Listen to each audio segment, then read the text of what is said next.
Hello there, listeners. Welcome back to another episode of Life in Motion. I'm your host, Grace Becker. Well, hi everybody. Thanks so much for being here. It's great to have you all listening or watching me wherever you're joining me from. I just really want to say thank you to everybody. I've received a lot of love, and my guest received a lot of love on our last episode where my friend Hunter opened up about his personal experience. And I just want to say thank you from me and from him to everybody. It's just been really overwhelmingly beautiful, the outreach that has been extended onto him and onto me and the podcast in general. And I'm so grateful for that. That is one of the biggest things that I strive for in my podcast, is to create that community where people are safe here, where we're accepted, like take what works for you, leave the rest. And it sounds like in that last episode, a lot of it worked for a lot of people. As I'm recording this, it's currently Sunday and today is daylight savings. And as far as I know, that means that we lose an hour. So gonna get 1 extra hour less of sleep tonight, which I'm a girl who needs her sleep. I need at least 8 hours. Fun fact, actually, depending on your hormone levels, if you have like high testosterone, high estrogen, whatever the case may be, you need different amounts of sleep. I have high estrogen, so I need, typically, people with high estrogen need around 9 hours of sleep at night. So I usually strive for 8. I try to make it to 9 if I can, but 8's usually at least good for me to get through my day. So yeah, I don't know how to feel about losing the hour of sleep, but I am excited to have more sunlight during the day. I am so excited for spring and for summer. So I guess it means good things are coming, right? Just one night of one hour less of sleep, but we get to enjoy the nice weather and the daylight from then on out. So I will take it. But yeah. I was supposed to have a guest on today, but they had something come up, so we're going to reschedule that for another day. So you get me solo for today. Super exciting. And I did a poll on my Instagram, and if you're not following that and you want to be able to help select the topic that you get to hear, definitely go follow me on there. And you can find me there at life.in.motion24. I put out a poll of different topics, and this topic and another one that was called wasting time. Like, are we really wasting our time? And it was kind of about that anxiety feeling of, well, I'm not doing anything, but I need to be doing something. And is it actually considered wasting time, or is it just what like needed rest? So that one and this one were neck and neck. I ended up going with this one. I think that it would be a good, I think it's just like a fun one to do, especially there's been a lot of recent like pulp culture things going on that I've been seeing. So I think that this would be a fun topic. And the topic that we're discussing is, are we addicted to drama? And all about that. But I might do the other one another time. So don't be upset if you picked that one and it didn't get chosen, because I might do it as another solo episode another time. But yeah, and if you ever have a topic that you really want to know about and you're interested in, just email it to me, DM me on Instagram, whatever works for you. So yeah, well, should we just get into it? So I kind of broke down this topic into a few different chunks. I broke it down first into kind of the science behind it. And then I also talked about how society, the media, and entertainment is influencing this as well. And then I also have some examples of like pulp culture things. Car passing. A motorcycle, I think. Apply the lip gloss break, so I can hear what I say into the microphone in my headphones. So I love it when I can do certain ASMR things. Does anybody else like that? I feel like I love listening to those ASMR videos on TikTok or whatever, and people are just like doing little random stuff on it. I love those, but some of them do creep me out, so I can't do all of them, but I do like some of them. We might cut that out. We'll find out. I was waiting for a motorcycle to pass. Okay, so for today's content, the reason that I was really intrigued in the are we addicted to drama, for a few reasons. One, there has been a lot of things going on in social media lately. Well, I mean, when is there never not something going on, to be honest? Let's be fair here. But also, as my job as a therapist, one of the reasons I love my job is because sometimes I just feel like I get all the gossip, I get all the tea, I get all the drama, right? And I get to help the person through that and navigate it and help them learn more about themselves and their relationships and all these things. So there's a lot more to it than simply just listening to it. Definitely involves a lot of like hearing some of the dirt, which I love. I love knowing what's going on in people's lives. I am so infatuated with other people and their story that I think that this job just honestly, therapy chose me. I didn't really choose it. It chose me. So that was kind of two reasons why I was really interested in diving into this topic. So when I was researching, okay, well, how is it that like drama, whether it's our personal lives, it's reality TV, it's whatever's going on in the news, whatever the case may be, what about it is so appealing to people that we're just kind of one of those things where we don't want to look away. Even if we want to look away, sometimes we can't. So that's kind of what led my curiosity into fruition of this topic. So the science behind drama. So drama in many ways acts like a stimulant to the brain. And when we're engaged in situations that someone might quote as dramatic, and you can really filter dramatic with whatever you want, like high adrenaline, energetic, whatever the case is, drama is what I'm going to be using today. But whether it's in real life or it's through media, our brains release certain chemicals. So there is science behind why people are kind of in that situation of, I want to just know what's going on. I can't look away, even if it's something that, you know, maybe is taboo or someone's being canceled, right? There's cancel culture in today's world. Whatever it is going on, there are chemicals that are playing play here, and they play a huge role in our attraction to drama. So what are these chemicals, right? So the first one, we've got dopamine, and this is what I like to call the reward chemical. Dopamine is the brain's feel-good neurotransmitter.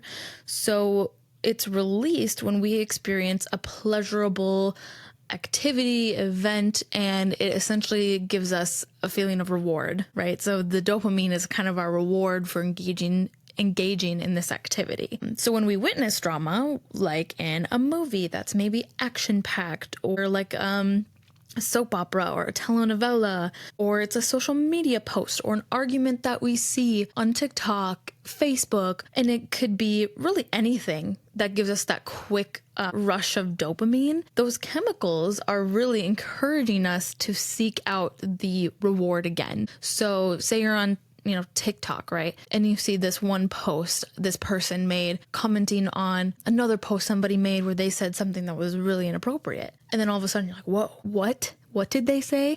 And it gets your attention, right? It's like an attention grabber. And then all of a sudden, next thing you know, you're deep diving into like 15 TikTok videos on this one topic because we're just so attracted to the drama, because we're getting that reward chemical. The dopamine is being released into our brain every time we see it, every time we learn a new piece of information, right? It's just kind of like confirming that, yeah, this topic is really interesting. It's like hot, it's heavy, let's get into it, right? So it's making us more likely to become addicted to the thrill of chaos. And some examples of this would be things like reality TV. Reality TV has this consistent tension and emotional conflict that keeps the viewers hooked, right? So if you think about one of your favorite reality TV shows, whatever it is, it could be Love is Blind, that has some new seasons out. It could be Keeping Up with the Kardashians. It could even be America's Greatest or British Bake Off, whatever it is. Even if it's not reality TV, it could be something that has just been streaming for a long time. To keep the plot interesting, there has to be that climax, right? There has to be that drama that keeps the person following with with the cast or the actors throughout the plot line. All of a sudden to have this big, effect of that drop off effect of, oh my gosh, that was crazy, that was wild. And this dopamine is just rushing in our heads, right? It's because every time there's a new piece of drama, it triggers that dopamine release. So just something really, really interesting about dopamine. Another chemical that is at play here is the stress hormone, otherwise known as cortisol. And cortisol is actually a stress hormone that is released during moments of danger, stress, anxiety, whatever that case may be. And while it's commonly known for its fight or flight response, it also plays a huge part in our emotional reactions. So when it's drama, specifically in the form of arguments, conflict, fights, whatever, dangerous, right? Dangerous or seen as threatening is maybe a better word. Whatever threatening situation is at play, that is triggering a person's cortisol levels, because that's that heightened level of stress, of anxiety that engages us. It captures our attention. Think about when you've maybe seen a video of someone fighting or fighting in real life, like physical fighting, or it's some people having this argument in real life, maybe your family or your friends, or you're in a fight. You're paying attention. You might not be actually listening, but you're paying attention to the movements of that other person, and you're engaged, and you just kind of can't look away, right? Our cortisol is at high levels, and it's heightened our sense to make any situation feel more intense. So I often say to people who are experiencing high anxiety that oftentimes cortisol, the chemicals being released in our brains, and it's telling our brains that whatever perceived or actual threat is going on in our environment is much more threatening than it is in actual life. And sometimes that heightened level of stress or anxiety can turn into a craving. And we crave that heightened sense of emotion. So the intensity of the drama provides a way to feel alive for emotional engagement. So another very interesting hormone at play is adrenaline. And there were so many times I wanted to reference adrenaline, but I had to hold off because it was the final hormone that is at play here. And this is the excitement chemical. So maybe some of you have heard of that phrase, adrenaline junkie, right? So something really exciting is going on, whether it's something that's dangerous or just really interactive, like a roller coaster that maybe gets your heart rate bumping. That is adrenaline. And that is why some people say, I'm an adrenaline junkie, because they like that feeling of excitement. It gives them this rush. So they seek things that can give that to them. Because what it does is it increases the heart rate, it sharpens a person's focus, and it makes you more alert. So when drama happens, whether it's an intense confrontation, it's gossip, or even a dramatic storyline, we get an adrenaline rush. So people who crave excitement may unconsciously seek out situations or stories where they know drama will unfold just to get that physical rush of adrenaline. That's why some people tend to thrive in high stress situations or surround themselves with chaos. I've also heard this with a lot of people where they will say the phrase, I thrive in chaos, right? People who work serving jobs, people who are first responders, who are medical staff, who, whatever, where there's a lot of commotion, chaos going on, they are getting that consistent adrenaline and honestly drama. So those are also the type of people who do make really great doctors, who make great servers, who make great first responders, because they're able to stay focused and they're able to persevere through that rush to get it done. And you could also call it very drama filled, because when you are an EMT and you arrive to a really horrific situation where there's blood, there's maybe people's bodies are mangled, whatever is happening, that is very dramatic. And honestly, I think the word dramatic sometimes can get a bad rap. That when someone's being dramatic, they're being overly sensitive or they're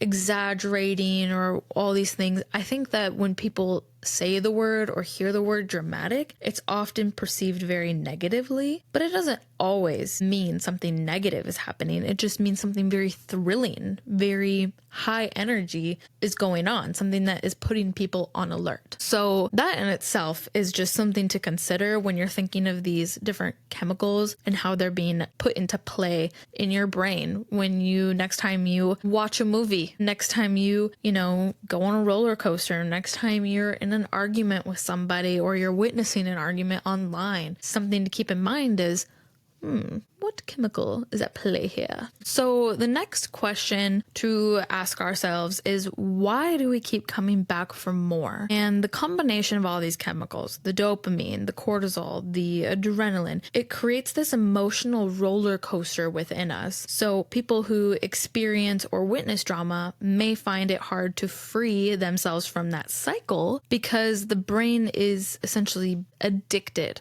to the emotional rush. So we're addicted to that emotional rush of the dopamine and the cortisol and the adrenaline.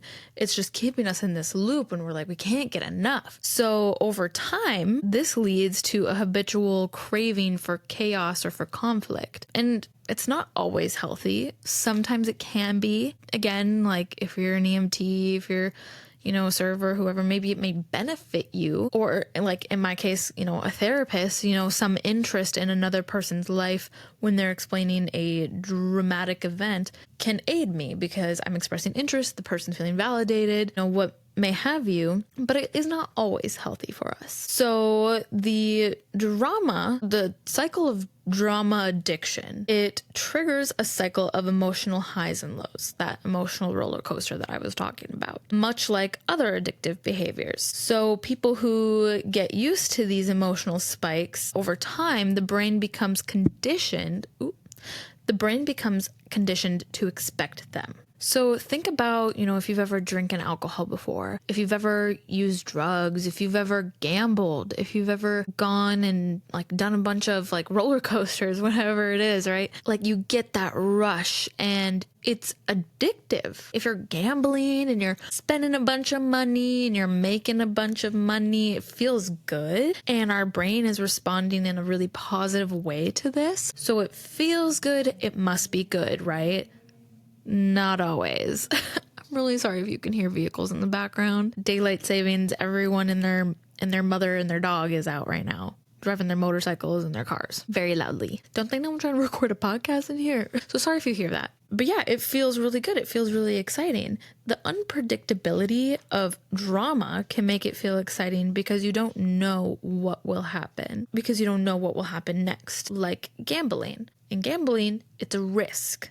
You don't know what the end result is going to be. Just like with drama. Typically, we can't foresee every single scenario and how everything is going to end. So that's what kind of keeps us hooked, right? It's like that cliffhanger that hooks us in and it just drags us with it because it's so enticing. The unpredictability and the uncertainty, it creates this emotional charge within us and can hook us. That is kind of why there is this cycle of drama and why we crave it, at least on a scientific level, right? On a psychological level, there are chemicals at play in addition to some social, emotional ones as well, right? So some further background just on what else could be at play here. My friend Rachel and I, Rachel is also a therapist, we recently did an episode on attachment styles. And in that we talked about the 4 main types of attachment styles and how they're developed early in a person's life. They can change throughout life. You can have different types of attachment styles within different relationships. So if you want to know more about that, definitely go back and watch that episode. Many psychologists also suggest that attachment styles are at play, that attachment styles are developed in early childhood, that attachment styles can also influence our relationship with drama. So for instance, people with an anxious attachment may seek out drama because it feels familiar, or they equate emotional intensity with love and attention. So drama can mimic the emotional validity they experienced when they were in their childhood, when they were in their childhood relationships, making it feel normal or even comforting. And sometimes that can even happen with other attachment styles like avoidant attachment, where there's that push and pull, like we crave closeness, but we're also afraid of it. So that's why we seek out these different, enticing, dramatic events, but we also kind of push away from it because maybe we don't want that within our personal life, but it's okay for us to watch it on like TV or through the safety of our phone. So in short, drama addiction works because it taps into the core brain mechanisms that give us those immediate emotional rewards. And people are all about results. People are all about rewards. We want to feel that, that good feeling. Most people want to feel good about themselves. They want to feel good within their bodies and in their brain. So it's really just like any other addiction, feeds us what we want. And when we feel good, we want more of that feeling. And I know I'm using the term addiction a lot in this. It's not always so severe where it needs to be labeled as an addiction, but it certainly can get to that, and it certainly can be unhealthy for a lot of people out there. And breaking free from a cycle like this takes a lot of personal awareness and challenging these underlying neurological processes and learning healthier ways to manage emotions and to challenge those thoughts that also come through our minds when we are engaging in these exciting events. So some examples, I was thinking of some recent things that have been going on, and my mind immediately went to a recent interview that I've been seeing really all over. And it was with one influencer. Her name was Hannah Berner. I hope I'm saying her name right. But she was interviewing a well-known artist, Megan Thee Stallion, and she was telling Megan how her song makes her want to fight. And Megan handled this reaction very gracefully. She was kind of just redirecting the conversation. In that, there's this bigger debate within this interview. When she was saying how, listening to Megan's music makes her want to fight, a lot of people are debating this, and not even just debating, are just talking about how Megan's music is not at all about fighting. And what this has done, this interview, it has opened up a bigger debate or bigger questioning, because there is this stigma or this belief around Black women that they are aggressive, but that's not the reality at all. That is a misconception of Black women, and they are rightfully upset because this is something that they have faced with and dealt with, whether that's because it was portrayed in the media that way, or it was portrayed in like music that way, or just the news, like general media too. Whatever the case is, they're calling this Hannah person out, and they're also saying that this is just not it. That just because I'm a Black woman doesn't mean that I am always looking for a fight. Now, I am not a Black woman, and I do not believe that it's my place to give my own opinion on this, but I will say that Megan's music is not about fighting. How it makes me feel is it makes me feel really sad sometimes, because some of her music is just so relatable that it just really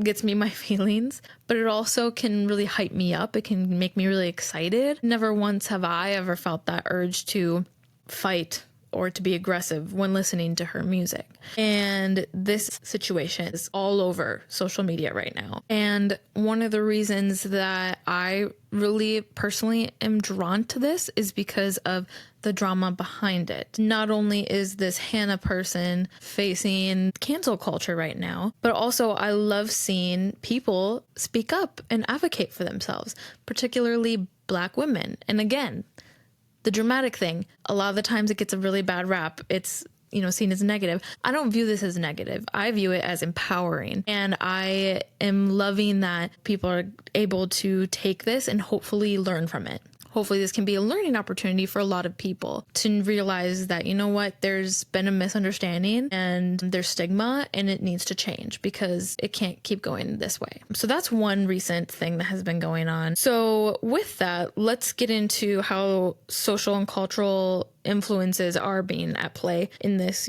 drama addiction. So one is the thrill of the unexpected. Drama often provides an unpredictable and exciting narrative. It can be thrilling to watch people go through intense situations because they provide a sense of suspense and emotional intensity.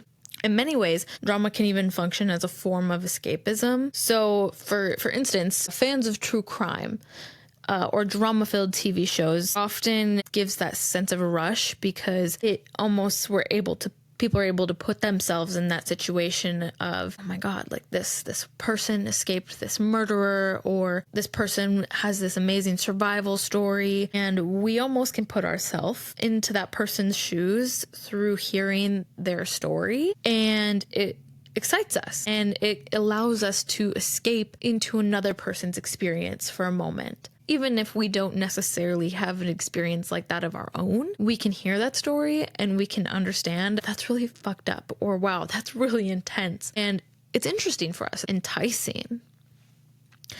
Another thing that I found when I was looking into this topic is this thing called the crisis model. So in both media and real life, there's this underlying cultural narrative that people often need to face a crisis in order to grow or to become a better version of themselves. And this model presents in many movies, books, shows, social media, and it promotes the idea that drama and conflict are necessary for personal transformation. I find this so intriguing. So people begin to actually expect that drama equals growth, which leads to them seeking out or even creating a dramatic situation in their own lives, believing that they need it in order to evolve or in order to learn. And this honestly just makes so much sense to me because this is something that I've heard a lot of people struggling with, but I just don't know if it's a well-known thing, this crisis model. And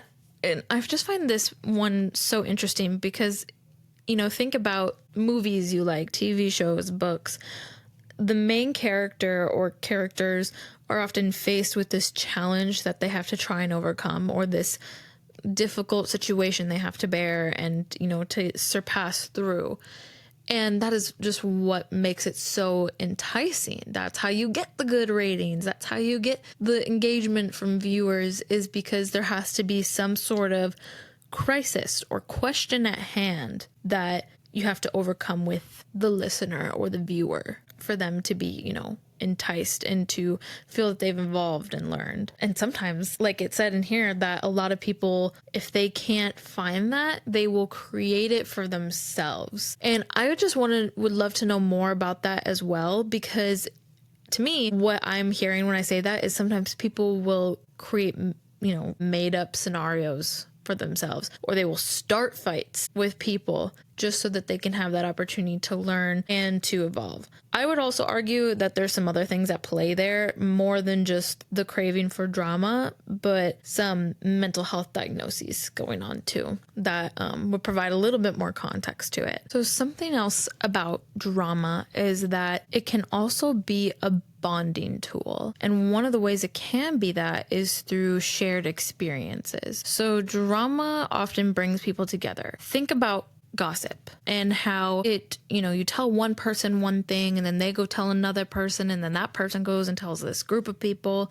And then all of a sudden, it's like this connection thing. Or it's a TV show that a lot of people will watch together, like reality TV, right? It's a bonding experience among peers, among friends, among people. And talking about a particularly intense or scandalous moment in pop culture, TV can be a way to bridge people together and to connect them because they experience this shared intense moment where that dopamine, that cortisol, and that adrenaline were being pushed through. And that can lead to a sense of identity and belonging. So for some subcultures or groups, they even develop around shared drama. So, for example, certain fandoms or online communities form around a drama or controversy involving celebrities, public figures. Think about like an artist, right? Think about a famous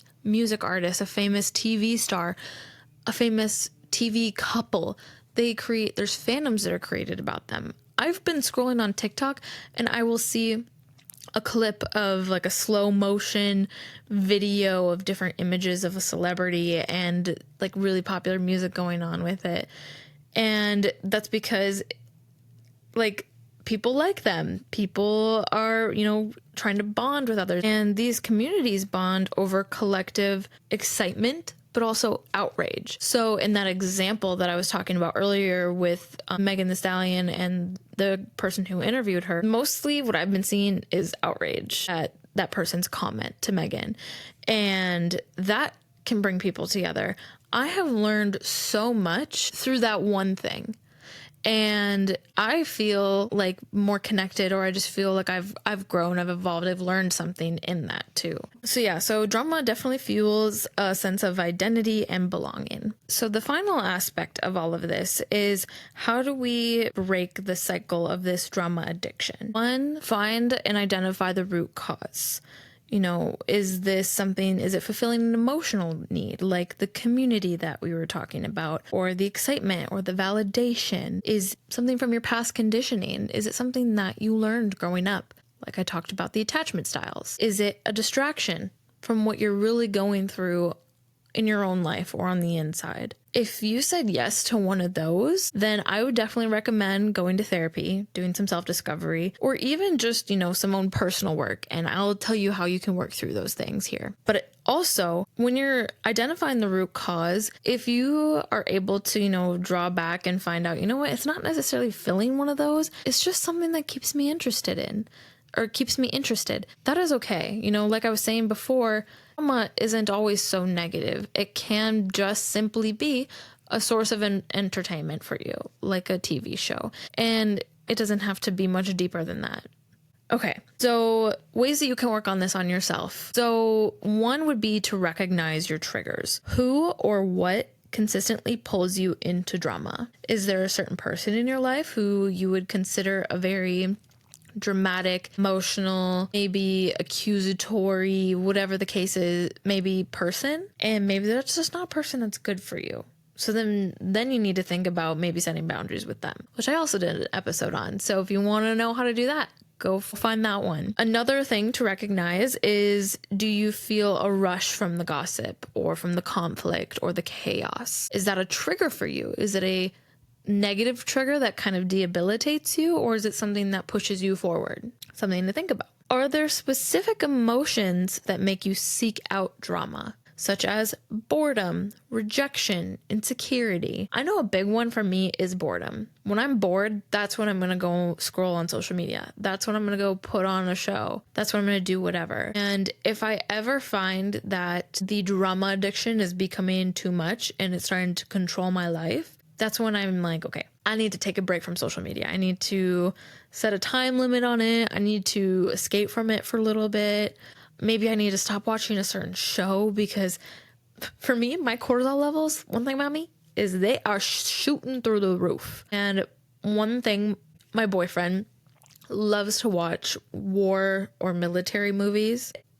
I'll watch some of them, but some of them cause me such stress and anxiety, and because it's so drama filled, but also I can also think that this is a real experience someone went through, or like related to an experience someone went through. And that can be too much for me sometimes, and it makes me shut down. So then to me, I'm like, okay, I look away, or I, distract myself in that case. Once you're able to identify the root cause and the triggers that lead to you seeking this drama, I would encourage you to shift your response. So one thing is to pause and reflect. A lot of times people are just reacting. If there is, if someone's coming at you and they start yelling at you, you're going to feel attacked.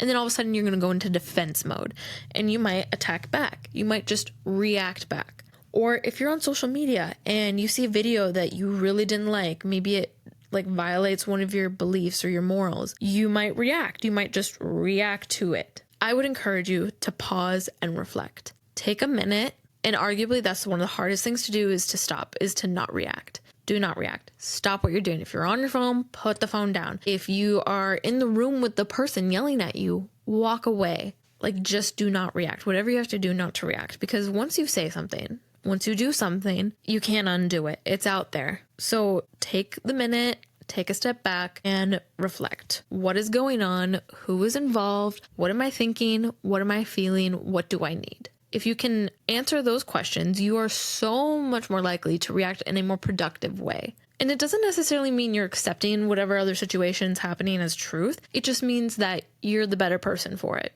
because you're reacting in a productive way. You know what I mean? Some other things that I was thinking about, because drama engages in those different chemicals in our brain, a lot of the times it's just about finding a healthier solution, something else to stimulate us. So try engaging in different activities that are more constructive. So if that adrenaline, right, you get that adrenaline from, picking battles with user 200 on TikTok, or you are picking battles with your relative who has a different political belief on Facebook for everyone to see, that's not very constructive. Something more constructive would be to learn a new skill, pick up exercising, pick up traveling, try and do writing, do music. The last thing I'm going to talk about is find genuine connections. So a lot of the times drama is about building community, whether it's you feel connected with the person on the screen that you're watching, or, you're trying to build a connection with a person with you in real life. Focus on genuine connections. Build a trusting relationship that is not based on turmoil. I hope that makes sense. What I mean by that is that sometimes when drama can tap into that negative, a lot of the relationships that we hold are then that cycle continues in that negative. And you can change it, you can challenge it, and you can, change your relationship for the better. But a lot of the times it's very difficult to do that, and people just kind of stick with that cycle of that turmoil. So try and strengthen the relationships you already have, or build new relationships that are based on genuine connections rather than just drama, gossip filled. I hope that makes sense. But yeah, that's kind of what I've got. This was a really interesting topic to discuss, and I'm really excited to hear everybody's thoughts on it. If you like what you heard today, please leave a rating, leave those 5 stars, leave me a review down below. If you have any questions, feel free to email me at life.motion24@gmail.com. You can find me on my Instagram at life.in.motion24. You can find me on my TikTok at life_in_motion24. I upload every week, every Thursday on Spotify, on Apple Podcasts. You can actually watch videos now on my YouTube channel. And yeah, you can just find that by searching Life in Motion with Grace Becker, and it should pop up. But thank you so much for being here with me, and make sure to stay tuned in to hear all about Life in Motion. Until next week, embrace the chaos and find the beauty. Bye.